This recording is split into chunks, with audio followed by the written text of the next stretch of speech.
नमस्कार प्यारे बच्चों। तो स्वागत है आपका एक बार फिर से पीसीबी ट्यूटोरियल्स के इस वीडियो लेक्चर प्लेटफॉर्म पर।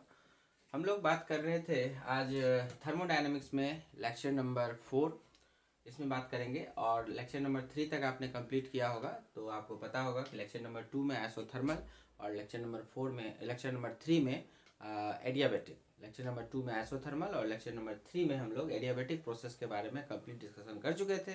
तो ऑफकोर्स लेक्चर नंबर 4 में अब हम लोग आगे बात करेंगे आइसोकोरिक प्रोसेस के लिए। ठीक है, तो आइसोकोरिक प्रोसेस क्या होता है, तो जरा से इसको डिफाइन किया गया कि the thermodynamic process in which the volume of the system remains constant. Volume जो होगा सिस्टम का वो चेंज नहीं करना चाहिए। मतलब कि अगर हम किसी पिस्टन सिलेंडर जैसे गैसियस सिस्टम की बात करें तो यहाँ पर आप समझ सकते हैं कि ये पिस्टन हो गया और इसके अंदर जो ये गैस भरी हुई है, तो यहाँ पर जो पिस्टन हो जाएगा ये फिक्स्ड हो जाएगा, फिक्स्ड पिस्टन। ठीक है, तो ये ना तो ऊपर जा सकता है ना तो नीचे आ सकता है। ठीक है, तो ये जो पिस्टन है हमारा वो फिक्स होगा अपनी जगह पे, जिससे क्या होगा कि ये जितना भी वॉल्यूम है गैस का अंदर में, दैट वॉल्यूम इज कांस्टेंट।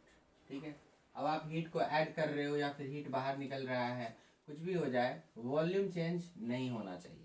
ठीक है, तो ऐसे प्रोसेस को क्या कहना है हमको, आइसोकोरिक प्रोसेस। तो the thermodynamic process in which the volume of the system remains constant throughout is known as isochoric process.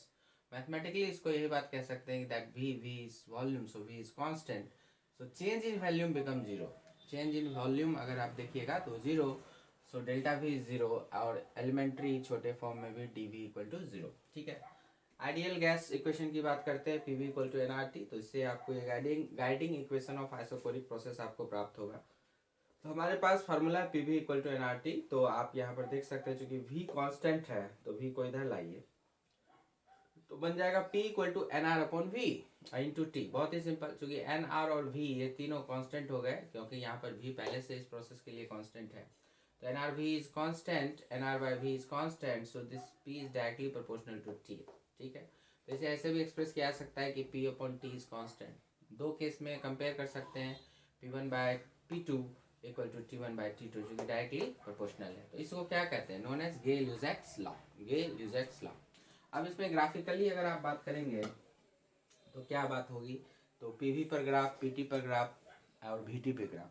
तो यहाँ पर आप देख सकते हैं कि चूंकि वॉल्यूम कांस्टेंट है तो जब भी वॉल्यूम वाला मिले तो बहुत ही सिंपल हो जाएगा कि ये वर्टिकल ग्राफ इस तरह से आएगा, सीधे सीधे वर्टिकल लाइन इस तरह की आ जाएगी। एक में अप एरो दिखा देते हैं, एक में डाउन एरो दिखा देते हैं।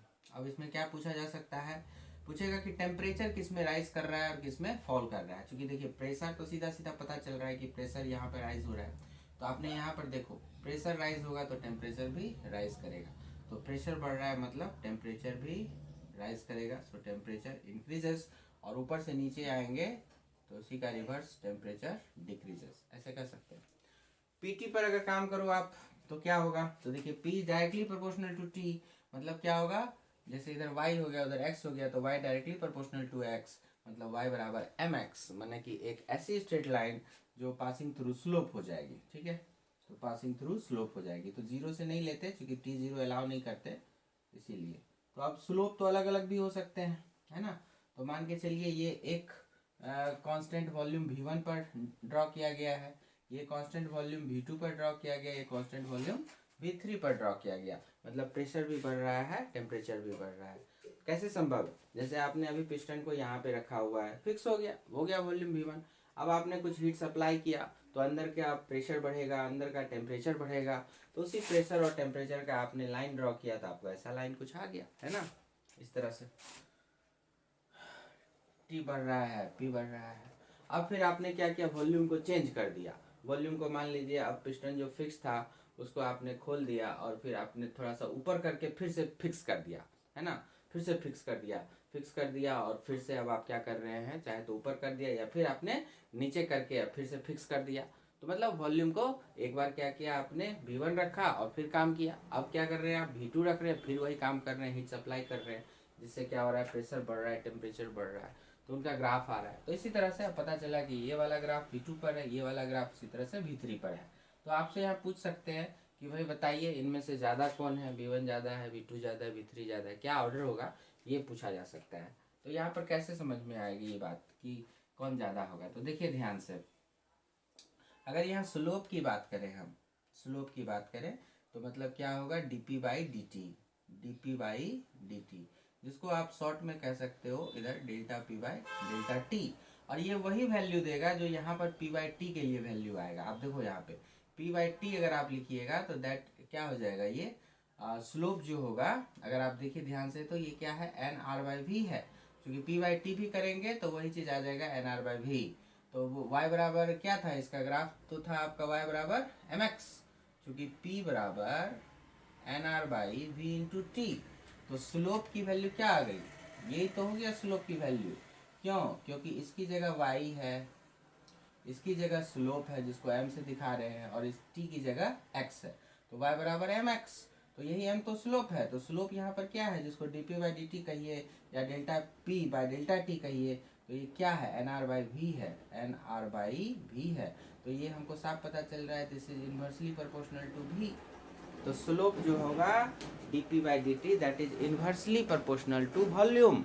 इसका मतलब क्या हुआ कि स्लोप जिसका ज़्यादा होगा उसका वॉल्यूम कम होगा।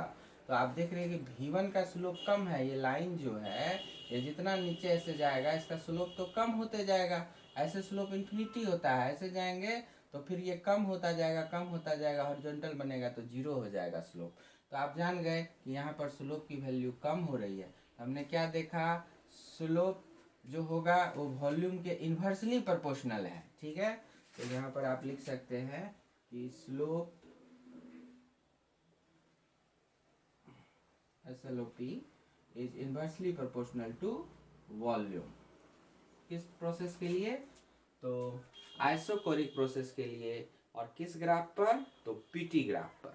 ठीक है, तो पीटी ग्राफ पर ये इन्वर्सली प्रोपोर्शनल टू वॉल्यूम है। तो जितना ज़्यादा स्लोप उतना कम वॉल्यूम। तो V3 का स्लोप आप देख सकते सबसे ज़्यादा, तो V3 का वॉल्यूम सबसे कम होगा। तो V3 सबसे कम हुआ, V2 इससे ज़्यादा, और V1 का स्लोप सबसे कम है, तो इसका मतलब V1 की वैल्यू सबसे ज़्यादा है। तो शुरुआत में अगर मान लो ये V1 था, तो बाद में इसको आपने नीचे करके फिक्स किया, V2 और नीचे करके फिक्स किया, तो हो गया V3। तो जाहिर सी बात है, जितना आप वॉल्यूम कम रखेंगे आपका जो हीट ट्रांसफ़र करेगा, तो वो प्रेशर और टेम्परेचर के रिस्पेक्ट में जो ग्राफ आता है उसमें आपका कम टेम्परेचर चेंज अगर इक्वल रखिएगा तो प्रेशर ज़्यादा तेज़ी से आपका चेंज करेगा। कब? जब वॉल्यूम आपका कम हो। ठीक है, तो ये सारे कंक्लूजन्स आप यहाँ से निकाल सकते हैं। फिर वो वाला जो ग्राफ है उसमें तो आप देख सकते हो कि वो VT ग्राफ है, और VT ग्राफ है तो वॉल्यूम तो कांस्टेंट रखना है, तो इस बार V हॉरिजॉन्टल लाइन के हिसाब से इस तरह से लिख सकते हैं।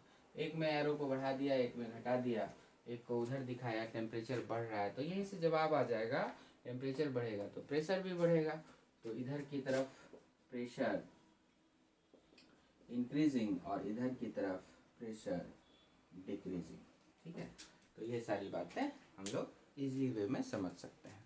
तो यहाँ तक बड़े अच्छे से आप नोट कर लीजिए, और उसके बाद फिर हम लोग आगे बढ़ते हैं। एक बार फिर से मैं रिपीट कर दूँ, यहाँ पर एक बात कहा मैंने, यहाँ पर मैंने क्या बात कही एक बार फिर से, अगर इक्वल टेम्परेचर चेंज किया जाए, जैसे ये देखिए डेल्टा टी, तो हम पूछ रहे हैं कि आप V1 पे कितना प्रेशर का चेंज लाए, तो आप इतना प्रेशर का चेंज लाए।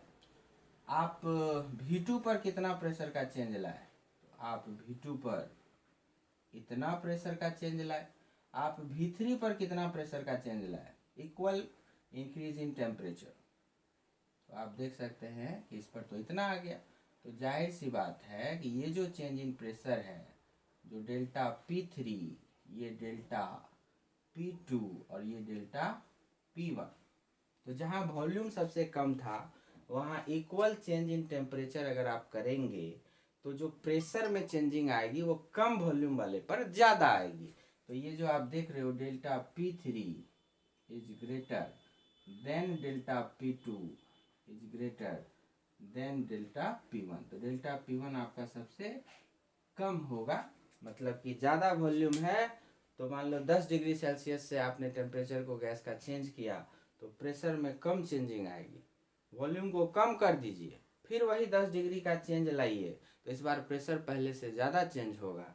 वॉल्यूम को और कम कीजिए, वही 10 डिग्री का चेंज लाइए, तो फिर इस बार प्रेशर जो है वो पहले दोनों के रिस्पेक्ट में और ज़्यादा चेंजिंग लाएगा। ठीक है, तो यही बात कहना चाह रहे थे। तो स्लोप की बात कही थी हमने यहाँ पर, पीटी ग्राफ पर स्लोप जो होगा dp बाई डी टी कहिए, delta P by delta T कहिए, क्या होगा एन आर बाई वी होगा। और चूंकि एन आर इज कॉन्स्टेंट, तो आप कह सकते हैं slope is inversely proportional to V. तो slope is inversely proportional to volume, तो जितना कम स्लोप उतना ज़्यादा वॉल्यूम। तो ये लाइन की स्लोप कम है, इससे ज़्यादा स्लोप इसका है, इससे ज़्यादा स्लोप इसका है। सबसे ज़्यादा स्लोप तो सबसे कम वॉल्यूम, और सबसे कम वॉल्यूम तो इक्वल चेंज ऑफ टेम्परेचर के लिए सबसे ज़्यादा प्रेशर चेंज। ठीक है, तो इस तरह से कंक्लूड करिए, फिर हम आगे बढ़ते हैं और कैलकुलेशन करते हैं। वर्क डन और जो था change in internal energy, change in enthalpy, heat transfer और डेल्टा एस इंट्रॉपी चेंज का। आइए बच्चों, अब कुछ इंपॉर्टेंट कैलकुलेशन कर लिए जाए यहाँ पर। तो 5 कैलकुलेशंस करने हैं, जिसमें देखिए पहला क्या है, calculation of work done for isochoric process. तो भाई हमें तो पता है कि आइसोकोरिक प्रोसेस में कोई चेंज इन वॉल्यूम तो होता नहीं है ना।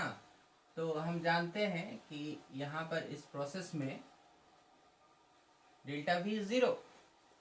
तो इसका मतलब हुआ कि जो हम लोग यहाँ पर W निकालेंगे, that is P into delta we, या मन करे तो इंटीग्रेशन भी लगा सकते हैं, या P इंटू डी वी भी बोल सकते हैं। तो डी वी बोल लीजिए जब इंटीग्रेशन कर ही दिया। तो डेल्टा वी 0 या D V is 0, no change in volume, so ये ओवरऑल वर्क डन जो होगा वो क्या हो जाएगा 0। तो इसमें कोई भी वर्क डन होना ही नहीं है। तो work done for isochoric process is 0, simple सी बात है। चेंज इन इंटरनल एनर्जी की बात करते हैं। तो from change in internal energy में तो आप ये देख सकते हो कि डेल्टा ई का जो डेल्टा ई कह सकते हैं या डेल्टा यू कह सकते हैं, वो तो बताया था N C V delta T, यही रहता है।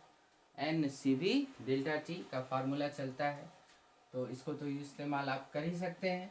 और ये क्या लिखिएगा आप, तो आपको बताया था एन आर, ये आर अपॉन गामा माइनस 1 हो जाता है, और ये डेल्टा टी इस तरह से ये रह सकता है ना, N R delta T by gamma minus 1। और यहाँ पर क्या है कि वॉल्यूम तो चेंज ही नहीं होना।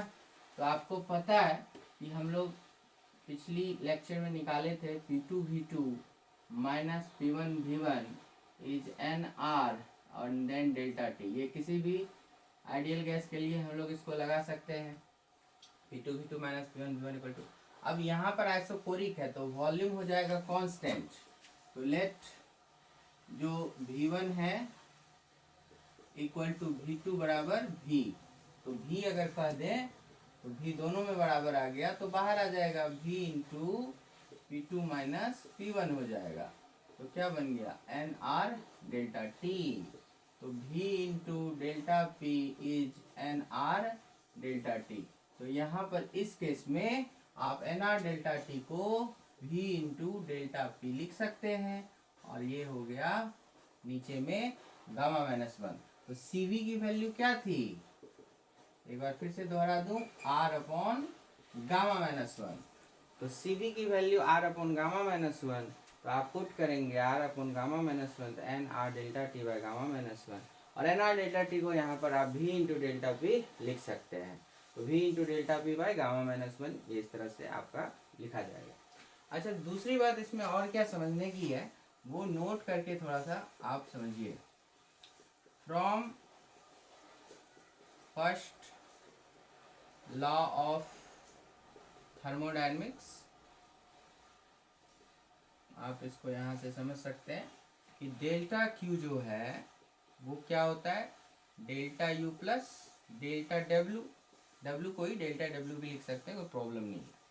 अब इस केस में डेल्टा डब्ल्यू तो होता ही नहीं है, तो delta Q equal to delta U, क्योंकि delta W is 0 for this process, isochoric process. ठीक है, और आइसोकोरिक प्रोसेस डेल्टा डब्ल्यू तो 0 होता है, तो delta Q equal to delta you.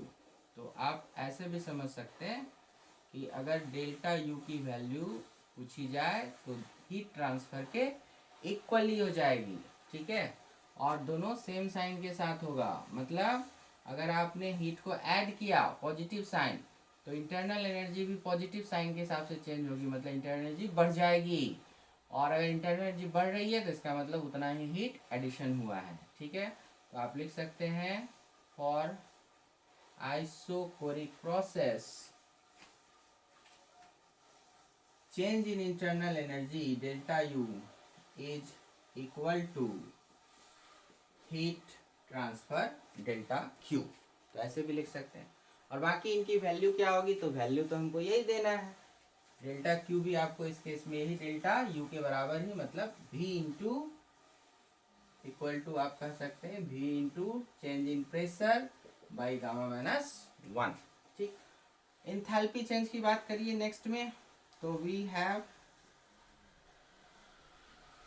Enthalpy change NCP delta T, और Cp को गामा टाइम्स CV इस तरह से लिखा जा सकता है। सो गामा बाहर और NCV डेल्टा T, तो गामा टाइम्स डेल्टा U ऐसे कह सकते हैं, या फिर गामा टाइम्स डेल्टा Q ऐसे कह सकते हैं, और या फिर आप इसकी वैल्यू रख दीजिए, तो gamma times upon gamma minus 1 and then V into delta P। तो इस तरह से आप एंथैल्पी चेंज लिख सकते हैं, ठीक है, आइसोकोरिक प्रोसेस के लिए। नेक्स्ट में आप क्या करते हैं, कैलकुलेशन ऑफ हीट ट्रांसफर। तो हीट ट्रांसफर जिसको हम लोग डेल्टा Q से दिखाते हैं फॉर आइसोकोरिक प्रोसेस। तो आइसोकोरिक प्रोसेस में आप डेल्टा Q निकालेंगे। तो यही बात आ गई, डेल्टा Q तो डेल्टा U के बराबर है, पहले से ही निकला हुआ है। तो डेल्टा Q जो हो गया ये डेल्टा U के बराबर हो गया। तो इसको स्टेटमेंट वाइज एक बार फिर से लिख लेंगे कि for isochoric process the heat transfer is equal to change in internal energy, ठीक है, change in internal energy and vice versa. And vice versa, vice versa का क्या मीनिंग हो जाएगा, ठीक इसका उल्टा, मतलब अगर इंटरनल एनर्जी चेंज होती है तो उतना ही हीट ट्रांसफर हुआ होगा, ठीक है। तो याद रखिएगा, ये बहुत ही इंपॉर्टेंट कॉन्सेप्ट है। VVI कर देते हैं, यहाँ भी एक ही बात है। तो बहुत ही इंपॉर्टेंट कॉन्सेप्ट है। आइसोकोरिक प्रोसेस के लिए जो भी हीट चेंज होगा, हीट ट्रांसफर होगा, वो उसके इंटरनल एनर्जी चेंज के बराबर हो जाएगा, ठीक है। तो इस वजह से जो भी आपका ये डेल्टा Q है वो डेल्टा U के बराबर है, और डेल्टा U आपने पहले ही निकाल रखा है, इनमें से कोई भी आप रख सकते हैं, चाहे तो NR delta T upon gamma minus 1। अगर क्वेश्चन में आपको डेल्टा T दिया हुआ है, बाकी आर नंबर ऑफ मोल्स है, गामा का इंफॉर्मेशन है, तो इसको लगाएंगे। और अगर टेम्परेचर चेंज नहीं दिया है, प्रेशर चेंज दिया है और वॉल्यूम दिया है, तो V into delta P by gamma minus 1। तो ये सारे फॉर्मूले भी आपको काम आ जाएंगे, ठीक है। तो NCV डेल्टा T को आप अच्छे से याद रखिए, और उसके हिसाब से जो है आपका ये सब वैल्यू आ जाता है, NR डेल्टा T।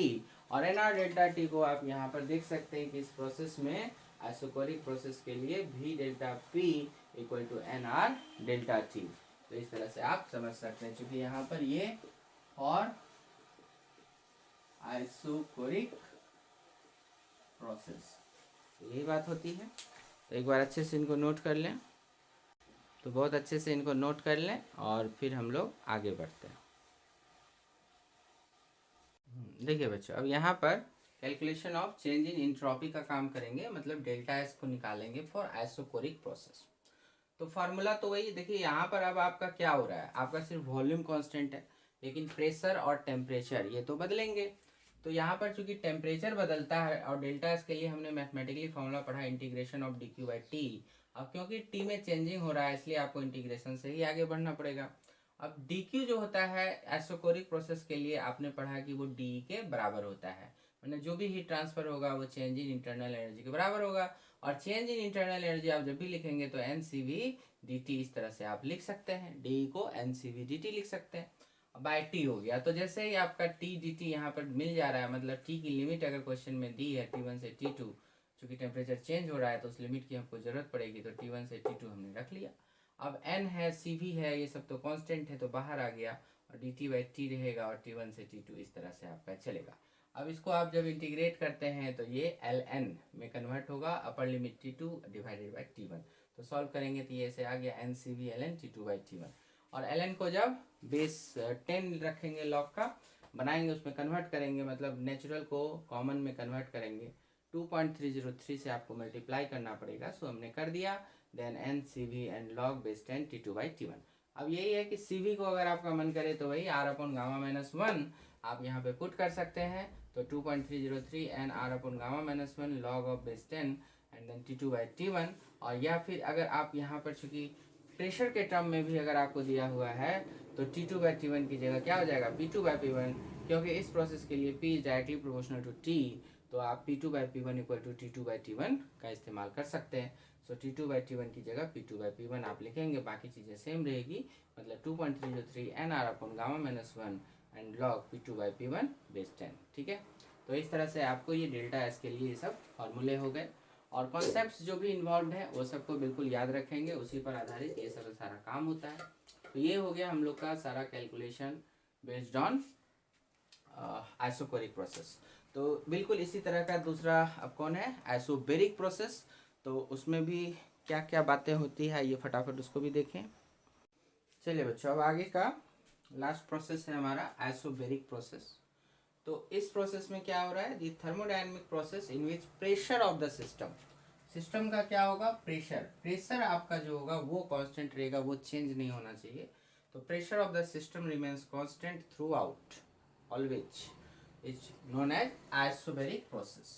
तो मैथमेटिकली हमको यहाँ पर क्या कंक्लूजन मिला कि P बिकम्स कांस्टेंट, तो P इक्वल टू कांस्टेंट, तो इसका मतलब हुआ कि अगर चेंज इन प्रेशर की बात करें तो वो क्या होगा, 0, और एलिमेंट्री कैलकुलेशन के लिए dp भी अगर कहीं लिखना है तो दैट विल बी 0। ठीक है, तो और फ्रॉम आइडियल गैस इक्वेशन, तो आइडियल गैस इक्वेशन की अगर हम बात करें तो PV इक्वल टू nRT होता है, तो उस हिसाब से जैसे कि P तो कांस्टेंट है तो V को आप nR बाई P लिख सकते हैं इंटू T।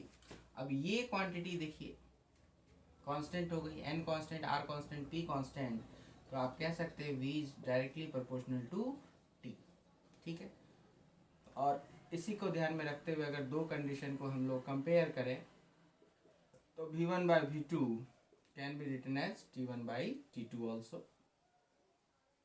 और इसी तरह से अगर आप देखें तो V by T equal to constant, ऐसा भी कहा जा सकता है। ठीक है, और आप अगर स्लोप करिएगा बात, यहीं पर हम बात कर लेते हैं जो आगे जरूरत पड़ेगा ही। तो स्लोप ऑन VT ग्राफ किसके लिए, फॉर आइसोबेरिक प्रोसेस, ठीक है, जिसमें प्रेशर कांस्टेंट होता है। तो अगर आइसोबेरिक प्रोसेस के लिए आप स्लोप की बात करें, मतलब dV बाई dt या delta V by delta T, एक ही बात आएगी, तो वो क्या हो जाएगा, यहाँ से आप देख सकते हैं क्योंकि y इक्वल टू mx एक स्ट्रेट लाइन आएगा, यही स्लोप बनेगा, तो इज nR अपॉन P। ठीक है, तो ये स्लोप आप क्या कर सकते हैं, inversely proportional to pressure. Okay, अब इन कॉन्सेप्ट्स को यूज़ करते हुए हम लोग थोड़ा सा ग्राफ ड्रॉ करेंगे। लॉ कौन सा हो जाएगा, V प्रोपोर्शनल टू T क्या कहलाता है, चार्ल्स लॉ, चार्ल्स लॉ। ठीक है, चार्ल्स लॉ, तो चार्ल्स लॉ लिख लेंगे, सिंपल है। चलिए ग्राफिकली अगर देखा जाए तो वही 3 ग्राफ ड्रॉ करने पड़ते हैं, एक हमारा P V पर, दूसरा P और T पर, तो तीसरा हम लोग ड्रॉ कर सकते हैं V एंड T पर। ठीक है, V और T पर, तो इन दोनों पर तो बड़ा ही सिंपल सा ग्राफ आएगा, क्योंकि देखिए P कांस्टेंट है, इस बार आपका P इज कांस्टेंट, तो P है, मतलब सीधा सीधा लाइन आप ड्रॉ कर सकते हो।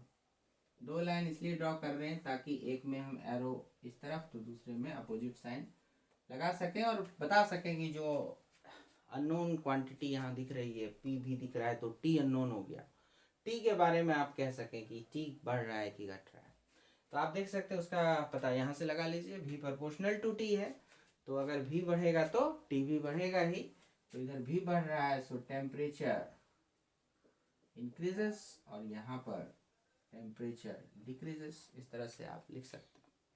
उसी तरह से यहाँ P और T दिख रहा है तो V के बारे में बताना है, मैंने एक्सपेंशन और कंप्रेशन के बारे में बताना है। तो आप देख सकते हैं कि T आपका बढ़ रहा है तो वॉल्यूम भी बढ़ेगा, तो T बढ़ेगा तो वॉल्यूम बढ़ेगा, वॉल्यूम बढ़ेगा मतलब एक्सपेंशन हो रहा है, और इधर से इधर आएगा तो कंप्रेशन हो रहा है। ठीक है, इस तरह से बता सकते हैं। अब जो बात रह गई VT पर, तो VT के लिए आपको ये वाली इक्वेशन की जरूरत पड़ेगी, V equal to NR/P into T. तो इसमें V एक्सिस यहाँ पर आपका Y एक्सिस हो गया, इधर T आपका ये X एक्सिस हो गया। तो क्या हो गया, Y directly proportional to X मतलब straight line passing through origin, and Y बराबर mx कह सकते हो आप। So straight line passing through origin. तो हम लोग यहाँ से स्ट्रेट लाइन 3 ड्रॉ करते हैं, डॉटेड लाइन इसलिए क्योंकि टेम्परेचर 0 फिलहाल अलाउ नहीं करते। तो इस तरह से हम लोग 3 लाइन ड्रॉ किए अलग अलग स्लोप वैल्यू का, ये कम है, ये ज़्यादा है, ये और ज़्यादा है। तो चूंकि ये आइसोबैरिक है तो मान के चलिए ये P1 पर है, ये P2 प्रेशर पर है, ये P3 प्रेशर पर है। तो आपसे पूछा जाएगा कौन सा प्रेशर इसमें ज़्यादा है कौन सा कम है। तो हमने देखा कि जो स्लोप आ रहा है इन्वर्सली प्रोपोर्शनल टू P आ रहा है, तो जिसमें स्लोप ज़्यादा होगा उसमें प्रेशर कम होगा, या जिसका प्रेशर कम होगा उसका स्लोप ज़्यादा होगा। तो स्लोप ज़्यादा यहाँ किसका दिखाया जा रहा है, P3 का। तो फिर इसमें चूंकि इन्वर्स रिलेशन है तो स्लोप ज़्यादा तो प्रेशर कम। तो आप कह सकते हैं कि P3 सबसे कम होगा और P1 जो होगा वो सबसे ज़्यादा होगा। ठीक है, यहाँ भी आप उसी तरह की बात कर सकते हैं। अगर इक्वल चेंज इन टेम्परेचर हम लोग कंसिडर करें, है ना, तो किस प्रेशर के लिए चेंज इन वॉल्यूम ज़्यादा आएगा। तो आप देख सकते हैं कि यहाँ पर P1 के लिए तो बहुत कम आया, उतना ही टेम्परेचर चेंज अगर हम P2 प्रेशर पर करें थोड़ा ज़्यादा आया, उतना ही टेम्परेचर चेंज अगर हम P3 के लिए करें तो काफ़ी ज़्यादा आ गया, है ना। तो आप कह सकते हैं ये डेल्टा P3, ये डेल्टा P2 और ये डेल्टा P1। तो ये जो डेल्टा P3 का है चेंज इन प्रेशर सबसे ज़्यादा है।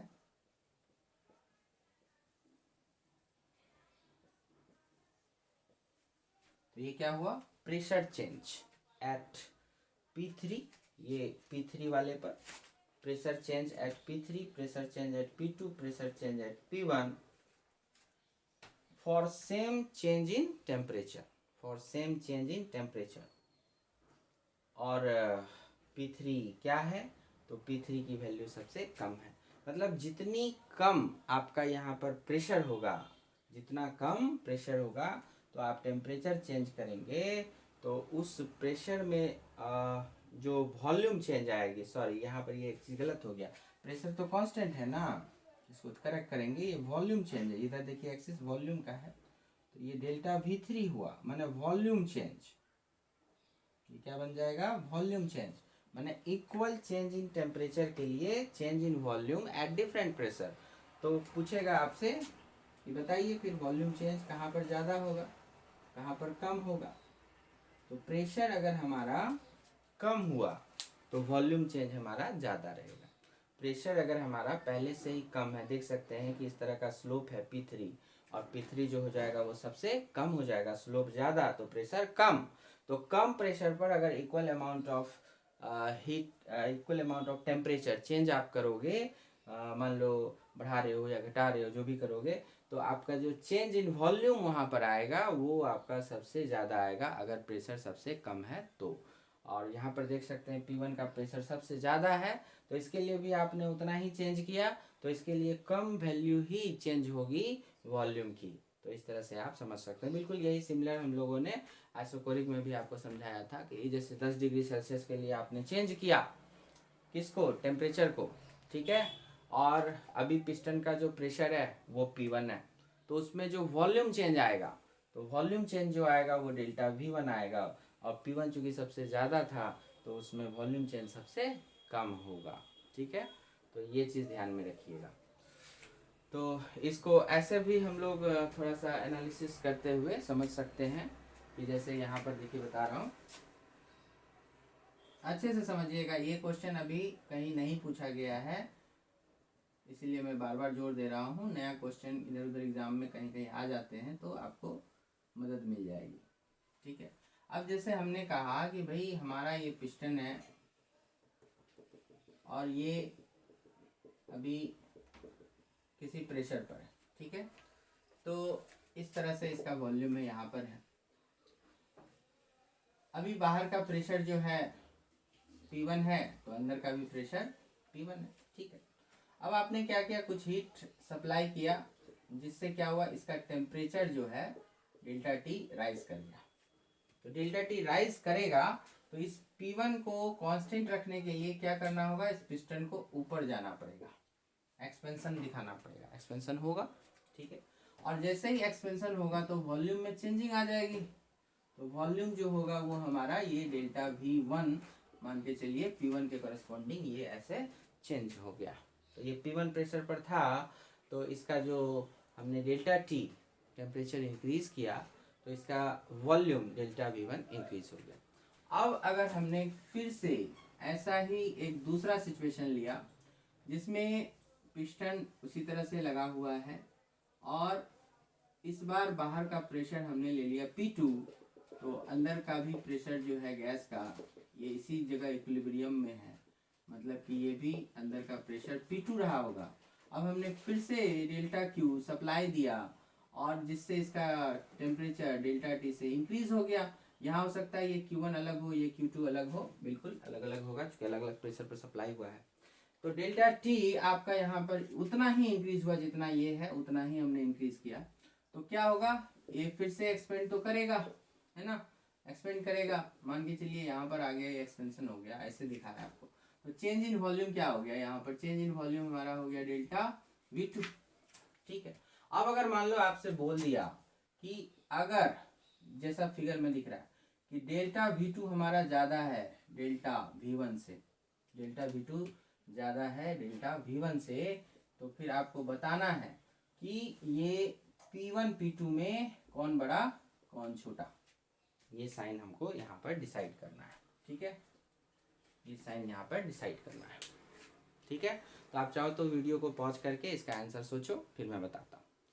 दिक्कत है तो एक बार फिर से समझो क्वेश्चन को। एक पिस्टन लिया, P1 प्रेशर है बाहर, अंदर भी P1 होगा, आपने कुछ हीट सप्लाई किया जिससे इसका टेम्परेचर डेल्टा T इंक्रीज हो गया।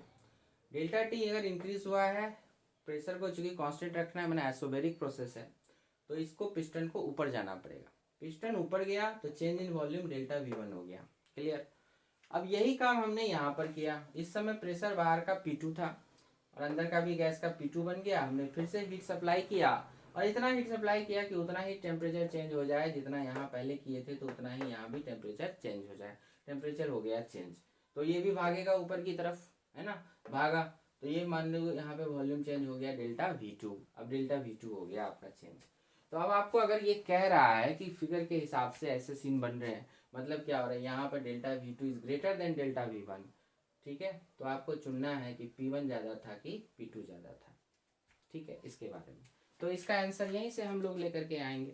हमने क्या देखा कि कम प्रेशर, आई होप कि आपका आंसर आ गया होगा, नहीं तो फिर से पॉज करके आप आंसर करें, यहीं पर इसका कॉन्सेप्ट है, उसी से आंसर आ जाएगा। तो हो गया। तो देखिए मिलाते हैं। हमने क्या सीखा कि कम प्रेशर पर अगर आप काम करेंगे, जैसे P3 सबसे कम हुआ। P3 क्यों सबसे कम हुआ, क्योंकि हमने यहाँ स्लोप के बारे में बात किया। जो स्लोप है हमारा is inversely proportional to P है। इसका क्या मतलब हुआ कि स्लोप ज्यादा तो प्रेशर कम। तो इसमें स्लोप ज्यादा किसका है, सबसे ज्यादा तो ये वाली लाइन का है जो P3 है। तो स्लोप सबसे ज्यादा है तो उसका प्रेशर सबसे कम है, मतलब कि P3 जो है वो आपका सबसे कम है। हमने क्या सीखा कि P3 पर अगर आपने यहाँ पर इक्वल टेम्परेचर चेंज किया तो P3 पर वॉल्यूम चेंज सबसे ज़्यादा आएगा। तो प्रेशर कम तो वॉल्यूम चेंज ज़्यादा। आप देख सकते हैं ये वाला इनइक्वालिटी पलट गया है। अभी ये देखिए लेस देन का साइन है इस तरह से, और यहाँ ग्रेटर देन का साइन बदल गया है कोरस्पॉन्डिंग वॉल्यूम चेंज के लिए। देख रहे हैं ना। तो क्या होगा कि वॉल्यूम जहाँ ज़्यादा होगा चेंज, वहाँ पर इसका मतलब प्रेशर कम रहा होगा। तो P3 सबसे कम था, तो P3 पर जो वॉल्यूम चेंज हो रहा है वो V3 वो सबसे ज़्यादा है। तो यहाँ पर वॉल्यूम चेंज हुआ है V2 का, इसका मतलब है कि उसका प्रेशर जो P2 रहा होगा वो कम रहा होगा। ठीक है, तो P2 कम रहा होगा, मतलब P1 will be greater than P2। Clear है। तो प्रेशर अगर कम है तो करस्पॉन्डिंग वॉल्यूम चेंज आपका ज़्यादा होगा for same rise in temperature. तो यही बस कहना चाह रहे थे। और वैसे भी आप समझ सकते हैं कि अगर प्रेशर ज़्यादा है तो बाहर से भी तो प्रेशर ज़्यादा, बाहर से ही प्रेशर ज़्यादा है तो वो ज़्यादा उठने नहीं देगा, ऐसे भी समझ सकते हैं। यहाँ पर बाहर से प्रेशर कम है तो ये थोड़ा ज़्यादा उठ गया, ज़्यादा फैल गया, है ना। ऐसे भी आप समझने के लिए ये बात कह सकते हो।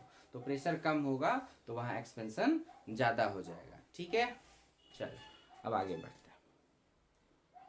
आइए बच्चों, अब आगे हम लोगों को वही 5 कैलकुलेशन करने हैं। Calculation of work done for isobaric process. तो आइसोबैरिक प्रोसेस के लिए वर्क डन हमें पता है W integration of PdV, general formula तो यही है। तो P तो इसमें कांस्टेंट था इसलिए बाहर निकल आएगा, P इंटीग्रेशन ऑफ dV। अब अगर हमें V1 V2 की वैल्यू दे रखी है इसने, तो क्या हो जाएगा P into change in volume, जिसको हम V2 माइनस V1 कह रहे हैं, या फिर आप P इंटू डेल्टा भी इस तरह से लिख सकते हैं। ठीक है, तो W तो आपका यही रह जाएगा P इंटू डेल्टा भी इस बार। दूसरी बात जो हम लोग अब कैलकुलेशन करेंगे किसका, change in internal energy, change in internal energy का, जिसको हम डेल्टा U या डेल्टा E से डिनोट करते आ रहे हैं, और इसका फॉर्मूला भी हमेशा से बोलते आ रहे हैं NCV डेल्टा T। इसका आप इस्तेमाल करें। अब आपको ये NCV डेल्टा T यहाँ पे आपको फिर बताया कि CV is R upon gamma minus 1, बाकी ये डेल्टा T रह जाएगा। और NR डेल्टा T अब देखते हैं हम लोग इस केस में क्या बनता है। ठीक है, तो चलिए P2 V2 क्या था, NR T2, P1 V1 क्या था, NR T1। तो P2 V2 minus P1 V1 क्या बनने वाला, NR T2 माइनस T1 बनने वाला, यही डेल्टा T हो गया। अब इस केस में क्या होता है कि प्रेशर तो कांस्टेंट, तो यहाँ पे मान लीजिए कि P1 P2 जो कांस्टेंट है वो P है, तो P आपका कॉमन आ गया, देन V2 माइनस V1 हो गया, और ये NR डेल्टा T इस तरह से रह गया। तो आपका ये P इंटू डेल्टा V जो है ये क्या बन गया, NR डेल्टा T। तो आइसोबैरिक प्रोसेस के लिए आपका P delta V is NR delta T। तो ये आपका इस्तेमाल कर सकते हैं NR डेल्टा T की जगह P delta V by gamma minus 1। और ऊपर देखिए P डेल्टा V आपका W था, तो अगर आप चाहें तो W अपॉन गामा माइनस 1 भी लिखा जा सकता है। ठीक है, सो change in internal energy is work done upon gamma minus 1, इस तरह से भी बता सकते हैं। P delta V bye gamma minus 1, NR delta T bye gamma minus 1, जिसका यूज हो वो यूज करें, आगे बढ़ें। ठीक है, चलिए next, calculation of change in enthalpy. ठीक है, enthalpy total heat content delta H, उसमें क्या चेंज आता है, तो इसका भी फॉर्मूला आपको बताया NCP delta T, NCP delta T। और CP के लिए आपको बताया ये गामा टाइम्स CV हो जाता है। सो आप बस gamma times NCV delta T लिख सकते हैं, और ये NCV डेल्टा T जो आपका ये डेल्टा U था, तो आप गामा टाइम डेल्टा U लिखिए, आपकी मर्जी। या अगर आप चाहते हैं कि NCV डेल्टा T को जो है यहाँ पर क्या लिखा गया था, ये सारी वैल्यू लिखी गई थी, तो NCV डेल्टा T की जगह आप ये सारी वैल्यूज़ को यूज़ कर सकते हैं, है ना। तो क्या हो रहा है यूज़ में, बस सीधा सीधा इसमें क्या है, गामा को ऐड कर देना है। तो गौर से देख लीजिए, जैसे CV, या अगर आपको दिक्कत है ज़्यादा तो गामा लिख दिया, डेल्टा U क्या था NCV डेल्टा T, तो NCV डेल्टा T में N लिखिए, CV को लिखा आपने R बाय गामा माइनस 1, और डेल्टा T तो डेल्टा T ही था। ठीक है, तो गामा से मल्टीप्लाई हो चुका है N C V delta T, हमने लिख दिया। या फिर इसी में गामा लगा दीजिए सिर्फ, तो N R delta T by gamma minus one था ही, एक और गामा लगा दीजिए तो वो डेल्टा एच में कन्वर्ट हो जा रहा है, तो गामा लग गया N R delta T by gamma minus one. ठीक से आराम से देखो, दिक्कत है तो दोबारा अच्छे से समझ करके लिखो एक बार अपने से, तो दिख जाएगा तुमको। तो कुछ नहीं करना है, सिर्फ क्या करना है, डेल्टा एच जो है गामा टाइम्स हो जाएगा डेल्टा यू, तो delta H is gamma times delta U, क्योंकि सीपी तो आता है सीवी की जगह, और सीपी जब आएगा तो ये सीपी क्या है, गामा टाइम्स सीवी। तो बच्चों को अक्सर फॉर्मूले याद नहीं रहते, तो उसी की वजह से उनको दिक्कत होता रहता है, पीछे जो भी पढ़ते हैं वो आगे भूल जाते हैं तो उसको यूज़ नहीं कर पाते। तो आपको पीछे की बातों को भूलना नहीं है, तो फिर आपको यूज ज़्यादा अच्छे से समझ में आ जाएगा। अब गामा को मैंने बाहर कर लिया, n C B delta T रख दिया, है ना। N C B delta T delta U था, तो आपने गामा टाइम डेल्टा यू भी बोल सकते हैं। अब डेल्टा यू क्या था आपका, तो डेल्टा यू आपका N R delta T by gamma minus one था, तो N R delta T by gamma minus one, तो N R delta T by gamma minus one हो गया, बाकी गामा पहले से था तो रख दिया, ऐसे था। एन आर डेल्टा टी को फिर हमने यहाँ से भी देखा पी डेल्टा भी था, तो gamma upon gamma minus one, और ये एन आर डेल्टा टी को पी इंटू डेल्टा भी, इस तरह से लिख सकते हैं। तो बहुत सारा काम कर सकते हैं, इनमें से कोई भी काम करेंगे डेल्टा एच आ जाएगा। ठीक है, next calculation of heat transfer. Calculation of heat transfer की हम बात करें, delta Q for isobaric process, very very important, यहाँ लिख देता हूँ मैं आगे भी, फॉर आइसोबैरिक प्रोसेस। तो ये क्या होगा भाई, तो हमें from first law of thermodynamics की जरूरत पड़ेगी। तो क्या था वो था डेल्टा क्यू बराबर delta U plus delta W. ठीक है, अब इसमें कुछ भी डायरेक्टली जीरो तो नहीं होने वाला, नहीं, तो फिर तो उसको काम को आगे बढ़ाना पड़ेगा फिर तो डेल्टा क्यू इक्वल टू ये क्या था, N C V delta T, और डब्ल्यू हमने क्या प्राप्त किया, हमने प्राप्त किया पी डेल्टा भी। अच्छा, पी डेल्टा भी यहाँ पे देखिए तो एन आर डेल्टा टी भी लिखा गया है, हम क्या करते हैं यहाँ वर्क डन में एक और जोड़ देते हैं एन आर डेल्टा टी। ठीक है, ये आप भी जोड़ लीजिएगा, पी डेल्टा वी में एक और, चूंकि वो एन आर डेल्टा टी के बराबर है तो एन आर डेल्टा टी भी हो जाएगा, और हमें यहाँ एक्चुअली उसी को यूज करना है, तो delta W n R delta T ऐसे लिख दिया, और एन सी वी, तो सी वी को R upon gamma minus one, और ये आपका डेल्टा टी, और इधर से भी एन आर डेल्टा टी। ठीक है, ऐसे भी कर सकते हैं और दूसरे तरह से भी कर सकते, दूसरे तरह से थोड़ा सा ज़्यादा आसान पड़ेगा आपको। एक काम करें, यहीं पर हम लोग वो कॉमन लेने की प्रक्रिया कर लें तो ज़्यादा हमें इजी पड़ेगा। इसमें देखिए तो n और डेल्टा टी कॉमन आ जाएंगे, तो n बाहर आ गया, क्या बचा सी वी, इधर क्या बचा r, और डेल्टा टी को भी बाहर करना था। देखिए हमने ऐसा कुछ कर दिया, n भी बाहर रख लिया और डेल्टा टी भी बाहर रख लिया, सी वी प्लस r आपके ब्रैकेट में चला गया, कर सकते हैं। अब उसके बाद आप यहाँ पर देखिए तो सी वी प्लस आर हो जाएगा आपका सी पी। अगर आपको ठीक से फार्मूला याद हो, मेयर्स इक्वेशन कहा था आपको, C P minus C V is R. ठीक है, एक मोल गैसियस सब्सटेंस के लिए C P minus C V equal to R होता है, तो वो आपको हम देख सकते हैं। तो सी वी प्लस आर क्या हो जाएगा, उधर चला गया, तो C V plus R is C P, तो N C P delta T, और N C P delta T अभी भी आपने जाना था, पहले से भी जान रहे हो, अभी यूज किया था कि ये डेल्टा एच है, तो ये क्या हो जाएगा डेल्टा एच। ठीक है, डेल्टा एच के बराबर, इसका मतलब हो गया कि जो डेल्टा क्यू है this is nothing but delta H. ठीक है, तो delta Q heat transfer at constant pressure क्या हो जाएगा, इंथैल्पी चेंज के बराबर हो जाएगी, और इंथैल्पी चेंज आपने यहाँ पर पूरा प्राप्त किया हुआ है कि आप n C P delta T लिखिए, या फिर आप n times gamma C V delta T लिखिए, या आप gamma times n C V delta T लिखिए, या गामा टाइम डेल्टा यू लिखिए, एंड सो ऑन, कुछ भी आप लिखें, ये सारी चीज़ें जो भी डेल्टा एच के कैलकुलेशन के लिए, तो सारा चीज़ यहाँ भी वैलिड हो जाएगा। सो आपका यहाँ डायरेक्टली हम स्टेटमेंट वाइज लिखेंगे, इसीलिए कह सकते हैं कि heat transfer for isobaric process, heat transfer for isobaric process is equal to enthalpy change, ठीक है। Heat transfer for isobaric process is equal to enthalpy change और वाइस वर्सा, ठीक है। वाइस वर्सा मैंने अगर एंथैल्पी में चेंज करोगे तो उतना ही हीट का ट्रांसफर होगा, दोनों का साइन भी जो है सेम होगा, एक बढ़ेगा दूसरा भी बढ़ जाएगा, ठीक है। तो इस तरह से, और ये बहुत इंपॉर्टेंट है, आप जान गए कि आइसोकोरिक में भी ऐसा एक था, उसमें डेल्टा क्यू जो था डेल्टा यू के बराबर था, यहाँ पर डेल्टा क्यू जो है डेल्टा एच के बराबर है। तो हम लोग इसको नोट करके थोड़ा साइड में अच्छे से समझ लें कि जब हम आइसोकोरिक के लिए बात किए थे तो कोरिक में जो हीट ट्रांसफर था तो उसको हम डेल्टा क्यू भी कर देता हूँ, जिससे क्या पता चल जाएगा भी कांस्टेंट था। तो ये जब कांस्टेंट v पर आप काम करोगे तो this will become change in internal energy, और जब कांस्टेंट प्रेशर पर काम करोगे तो हमने यहाँ पर p कर दिया, हमने p कांस्टेंट, तो ये क्या बनेगा, ये चेंज इन एंथैल्पी के बराबर बनेगा।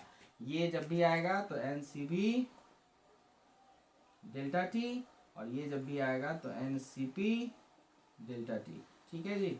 अब इस पे बहुत सारी बातें हो सकती है, दोनों का रेशियो पूछ सकता है, और भी बहुत सारा कैलकुलेशन आपसे करवा सकता है। तो ये बहुत ही इंपॉर्टेंट है, इसको भूलिएगा नहीं कि heat transfer at constant volume is change in internal energy can be given as n C V delta T, and heat transfer at constant pressure is equal to change in enthalpy and can be given as n C P delta T, ठीक है। तो ये सारी चीजें याद रखेंगे।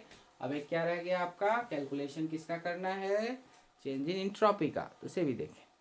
हाँ जी बच्चों, तो हम लोग अब आगे एक फाइनल कैलकुलेशन कर रहे हैं किसका, तो चेंज इन एंट्रोपी का, डेल्टा एस का, फॉर आइसोबैरिक प्रोसेस। तो ध्यान देंगे, डेल्टा एस को हमने जाना था integration of D Q by T, क्योंकि टी यहाँ भी आपका चेंज करता है, आइसोबैरिक प्रोसेस है तो प्रेशर ही कांस्टेंट रहेगा, टेम्परेचर तो वेरी कर सकता है, तो टेम्परेचर चूंकि वेरी करेगा तो इसको बाहर नहीं निकाल सकते हम लोग, तो इंटीग्रेशन से ही आगे बढ़ना पड़ेगा। अब हमने पढ़ा कि आइसोबैरिक प्रोसेस के लिए जो डी क्यू होता है वो डी एच के बराबर होता है। अभी हमने पढ़ा कि आइसोबैरिक प्रोसेस के लिए जो भी डेल्टा क्यू हीट चेंज बना था वो चेंज इन एंथैल्पी के बराबर हुआ। इसी को एलिमेंट्री में लिखेंगे तो d Q will be d H, तो डी क्यू बन गया आपका डी एच बाई टी, और डी एच को या डेल्टा एच को हमने क्या पढ़ा था, N C P delta T, अब डी एच है तो डी टी कर दीजिए, कुछ नहीं, तो N C P d T और डिवाइड बाई टी। अब यहाँ से काम आसान हो गया, क्योंकि डी टी टी के साथ इंटीग्रेट हो सकता है, तो इसको जो भी लिमिट डालना है T1 से T2 क्वेश्चन में दिया रहेगा, कर लेंगे। एनसीपी कांस्टेंट हुआ, बाहर आ गया, और आपका बच गया dt बाई टी और लिमिट T1 से T2, तो यही सॉल्व होगा। तो NCP ln T2 by T1 के रूप में जाना जाएगा।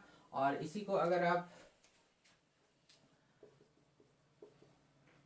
उसमें नेचुरल लॉगरिथम की जगह अगर आप कॉमन लॉगरिथम यूज करना चाहें तो 2.303 से मल्टीप्लाई करिए, फिर NCP log base 10 and T2 by T1, और ये भी कर सकते हैं कि 2.303 एनसीपी log बेस 10, और इसमें एक चीज़ और वेरी होती है क्या, वॉल्यूम, क्योंकि आपने पढ़ा अभी इस आइसोबैरिक प्रोसेस में V is proportional to T, तो जो T2 बाई T1 है उसको आप V2 बाई V1 भी लिख सकते हैं, तो V प्रोपोर्शनल टू T है तो V2 by V1 is T2 by T1, तो T2 बाई T1 यहाँ पर दिया हुआ है, उसकी जगह हम लोग V2 बाई V1 का भी इस्तेमाल कर सकते हैं। तो कभी कभी चेंज इन वॉल्यूम के साथ दे देगा तो वहाँ पर पूछना है, तो ये चीज़। और CP को क्या कर सकते हैं आप, CP को भी आप मन करे तो वहाँ पर चेंज कर सकते हैं, गामा टाइम CV लिख सकते हैं, या फिर R upon gamma minus 1, CV की वैल्यू यहाँ पुट कर दीजिए, तो आपका जो CP है वो इस रूप में दिया जा सकता है, दैट इज जो डेल्टा एस है हमारा 2.303 तो रहेगा ही, n हो गया, CP की value gamma R bye gamma minus 1, और फिर आपका ये log base temperature initial final दिया है तो इसका इस्तेमाल कीजिए, और अगर टेम्परेचर ना दिया हो, क्या दिया हो, वॉल्यूम, ठीक है, इनिशियल एंड फाइनल का, तो उसका इस्तेमाल कर लीजिए, है ना। तो यहाँ पर आप एक ये सब चीज़ें इस्तेमाल कर सकते हैं, तो उससे आपको आ जाएगा। n नंबर ऑफ मोल्स है, गामा एडियाबेटिक कॉफिशिएंट आपको फिर से याद दिला दूँ, CP बाई CV, जो मोनो एटॉमिक के लिए 5/3 for mono atomic, previous lectures जो भी है उस सब में सब अच्छे से लिखा हुआ है, आई होप कि आप लोग नोट्स सही से बना रहे होंगे और बार बार उसको पढ़ रहे होंगे, याद कर रहे होंगे, तो आपका काम होता चला जाएगा, ठीक है। डायटोमिक। तो मेनली तो यही दोनों आपको पढ़ते रहना है, तो ये थोड़ा सा आप यहीं तक रखें। पॉलीएटॉमिक में वहाँ पर कभी 4/3 है तो कभी 9/7 है। यहाँ पर देखिए 2 ऐड होता जाता है, ये 5/3 है, इधर भी 2 ऐड करिए, इधर भी 2 ऐड करिए, तो क्या बन गया 7/5। देख रहे इधर भी 5 का 2 7 बन गया, 3 का 2 5 हो गया। तो इस तरह से आप इस्तेमाल कर सकते हैं। पॉइंट में भी यूज़ कर सकते हैं 1.67, और इसका जो भी आ जाए आपका 1.4 वगैरह ये सब जो। और अगर क्वेश्चन में ही दिया हुआ है कि डायटोमिक के लिए इतना होता है, मोनो के लिए इतना, तो जो दिया रहेगा उसको यूज़ करेंगे, नहीं दिया रहेगा तो इसको यूज़ करेंगे। ठीक है, तो ये सारी चीज़ें हैं। CV के फॉर्मूले जगह जगह आपको R/γ-1 ये यूज़ करना पड़ता है। CP - CV Mayer's equation R, ये सब ध्यान में रखना है ना। और इस वजह से गामा R/γ-1 ये सब CP का फार्मूला। तो यही सब फार्मूला पर बेस्ड होता है, ये सब सारी चीज़ें ध्यान रखनी है। गामा डिग्री ऑफ फ्रीडम से रिलेट होता है, जो आगे KTG में स्टडी होगी। मोनो एटॉमिक के लिए जो F की वैल्यू होती है यहाँ पर वो 3 हो जाती है, तीनों ट्रांसलेशनल काइनेटिक एनर्जी होती है। और डायटोमिक के लिए 5 हो जाती है, जिसमें 2 रोटेशनल और बाकी 3 ट्रांसलेशनल। मतलब हम इसको 3+2 की एनर्जी स्टेट में बांटते हैं। ठीक है, तो जब पढ़ेंगे डिग्री ऑफ फ्रीडम तो वहाँ पर डिटेल में चर्चा होती है। तो फिलहाल आप ये सब छोटी छोटी चीज़ों को समझ सकते हैं, है ना, तो इस पर काम कर सकते हैं। तो ये सारे फार्मूले जितने भी आपको डिस्कस किए गए, वीडियो को आप कोशिश करें कि 2-3 बार 4 बार अच्छे से समझ लें, और नोट्स ज़रूर बना लें, और नोट्स को बार बार पढ़ें, है ना। और तब हम लोग अब नेक्स्ट वीडियो लेक्चर में जो भी हमने थर्मोडायनामिक प्रोसेसेस पढ़े, तो इस पर आधारित बहुत सारे क्वेश्चंस को हम लोग सॉल्व करेंगे। तो आप यहाँ तक कंप्लीट करके रखिए, फिर हम जल्दी मिलते हैं नेक्स्ट वीडियो लेक्चर में। मन लगा के पढ़िए। All the best, thank you very much.